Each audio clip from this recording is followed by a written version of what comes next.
Welcome back. And so it's time to make progress as we move on to the next leg of our conversation. This time we touch on the health sector.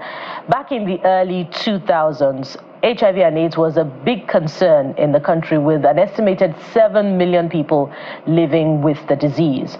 But now, following the usual health survey conducted by the lead agency, an estimated 1.9 million people are living with HIV and AIDS. So it's a long way from where we were to where we are now. And now we're reviewing the progress and challenges that are still in the path of the agency, and indeed the generality of the health sector practitioners that are tackling the pandemic. Joining us to have this conversation as we prepare for the celebration of the World AIDS Day on December the 1st is the Director General of the National Agency for the Control of AIDS, NACA, Dr. Temitope Ilori, who joins us from our Abuja studio. Good morning, and thank you for joining us on the program, Dr. Ilori. Good morning. Good morning, and thank you for having me. So let's look into that figure of the people living with HIV and AIDS in Nigeria. I would like you to take us through, the demography, how many youths, how many men, and how many women contained in that 1.9 million. And perhaps you would also spend that time also taking us through, the progress that we have made from where we're coming from up until now. What were the, strategies deployed to achieve the progress that we have recorded in the fight against HIV and AIDS? Thank you. Thank you very much. Good morning, Nigerians. Well, as you said, we are commemorating our World AIDS Day, December 1. So this week we're using it as a kind of awareness to let Nigerians know that we still have HIV with us here. Like you said, we have a prevalence now of about 1.4%, 1.4% of the general population having HIV infection, and that translates to about 2 million Nigerians with HIV infection. About 1.6 million of these people are on treatment, antiretroviral treatment, and they are doing very well, in that regard. Out of this 1.4% of the general population, the demography shows that women are more affected. Biologically, women are more vulnerable. Culturally and socially, too, women are more vulnerable in terms of autonomy, in terms of access to empowerment, financial empowerment, and being able to say no to unprotected sex. And of course, for the issue of polygamy and so many other reasons, women are quite vulnerable. And then we also, from the demography, we also observe that the youth and young adults are also quite vulnerable, particularly age 15 to 24. And I think we could explain this by the risky sexual behavior of this category of people. So the gains we have achieved so far, for instance, like I said, now the prevalence is about 1.4%. In the days back, we have a prevalence as high as 3.6%. In fact, when it started, it was about 6-point-something%. So actually, we are seeing a decline in that prevalence and a decline in new infections. But be that as it may, we cannot sit on our oars. For instance, in the year 2023, which was last year, we recorded as much as 75,000 Nigerians coming down with new infections of HIV/AIDS, and about 22,000 children were actually born with HIV/AIDS. So because of this huge number, Nigeria, as we speak, accounts for the global, the biggest population of children born with HIV/AIDS, and we account for about 25% of the global burden of HIV/AIDS in the general population. That number doesn't look good. The last figure you just gave at the end of the day. So I don't know what guardrails were there to help people not to get new infection. Of course, you can't stop people from doing what they have to do. But in terms of guardrails, what are the guardrails that have been put in place to minimize this as much as possible? And I'm also concerned about access to medication.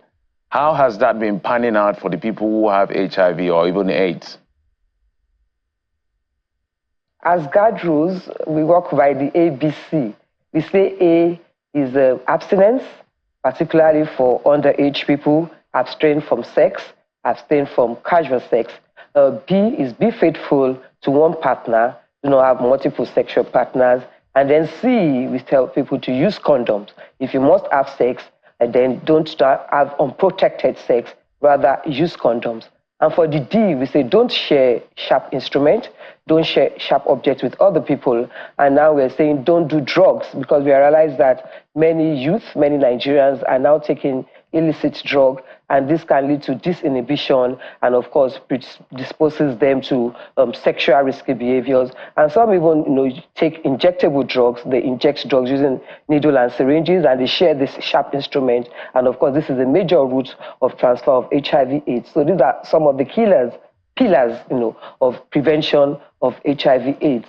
And in terms of access, I'm glad to tell you that for now, all medications regarding to HIV treatment is free. It's accessible in our primary healthcare facilities, in our general hospitals, in our state hospitals, in our teaching hospitals, federal medical centers all over Nigeria. Even the testing of the HIV disease is free.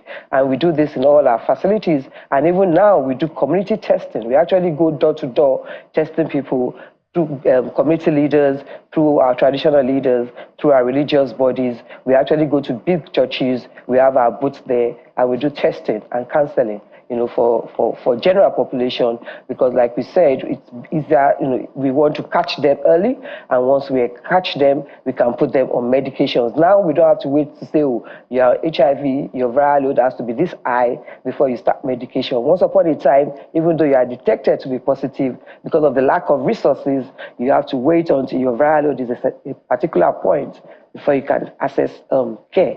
But now, once you're found to be HIV positive and it's confirmed using technology, then you are immediately cancelled and you are immediately put on medications, which is free of charge. And at this junction, I want to appreciate all our partners, donors, international donors, like the US government, like the Global Fund, like the UN AIDS systems, the UN system, particularly UNAIDS and USAID, because they have actually been supporting us in having treatment. All right.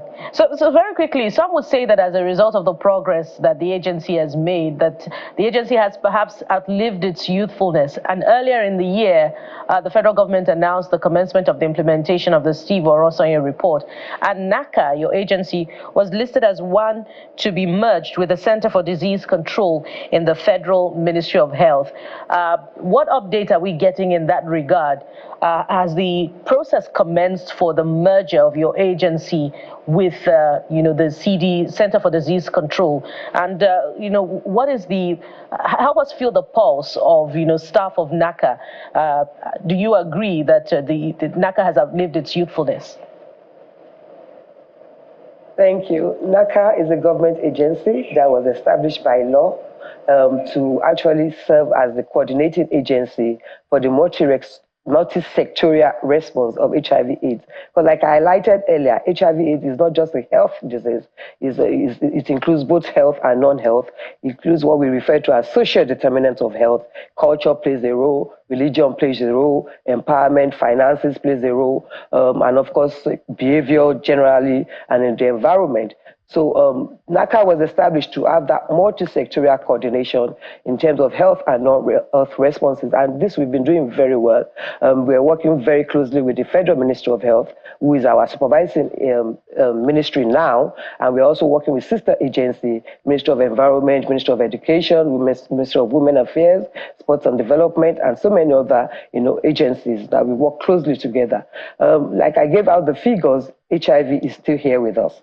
We are still having new infections, and therefore I believe that we're still best suited, best positioned to coordinate these affairs. We relate to multinational companies, multilateral, bilateral organizations, like I listed earlier. We relate with the private sector. For instance, we have an HIV trust fund where private sectors, philanthropists are supposed to donate, and they are already, making effort to donate into this. We rely very heavily with the faith-based organizations. We work with the civil society organization. We work with the non-governmental organizations, and we even work with the network of people living with HIV/AIDS. So I believe we're so best positioned to carry out this multi-sectorial coordination. I think the natural question then will be, how relevant do you see NACA being in the next few years, after 2030? Because I think the goal is to ensure that there isn't any sort of infection by 2030, right? And 2030 is literally here. You say 1.6 million are on drugs. Of the 2 million who are infected in Nigeria, that's great. So maybe we should close shop and go home. But I want you to speak to the deeper challenge, right? Because some will say some of these things we see are just the evidence of a deeper issue, and that's healthcare at the grassroots. Now, we're meant to have primary healthcare centers, by the way, who are meant to handle some of these basic issues, help people understand, help people fix their health-seeking behaviors, do a lot of all this sensitization, because they're the closest to the people. So how much work are you doing in that light to ensure that we actually have a stronger health system? Because I see what we do sometimes is COVID comes and we attack COVID. We forget that we've not fixed the foundation of the PHCs. HIV and AIDS came as well. We attacked HIV and AIDS, but we still sort of left the PHCs. So how much work is being done to ensure that we fix the problem from the root itself? Thank you very much. One, let me start by saying HIV is, just like I alluded to, has been with us now for over a decade and it still exists. What we're trying to say that even when we stop new infection, which is our goal and our target to stop new infection, there are people living with HIV/AIDS. And they're still going to continue to live with HIV/AIDS. We have some people that have been living with HIV/AIDS for 20 years, 30 years, using their medications, doing very well.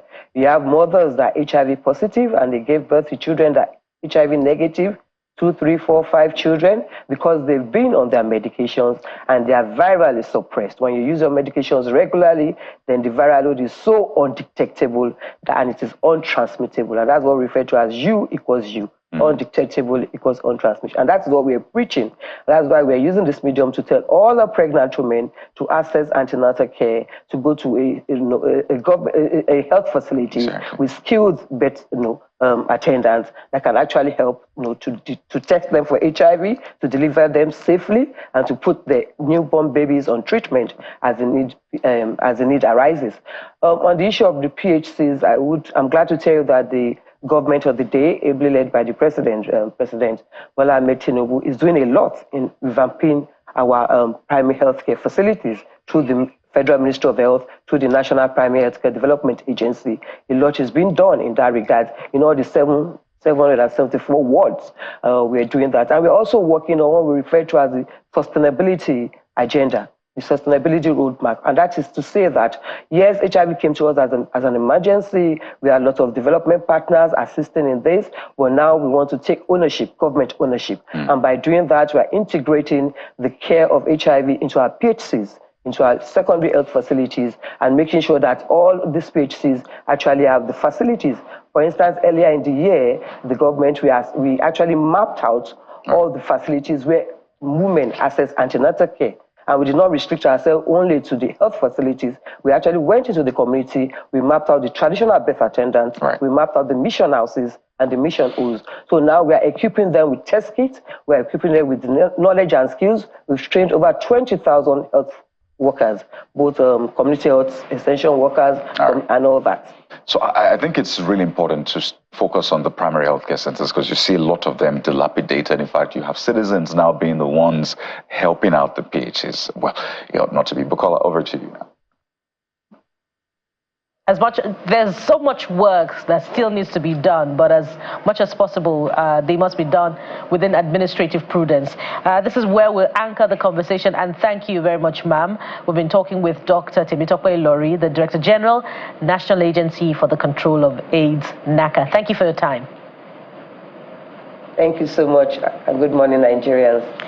And now we'll switch gears as we progress in our conversations this morning to look at the arts sector. Stay with us, we'll be right back.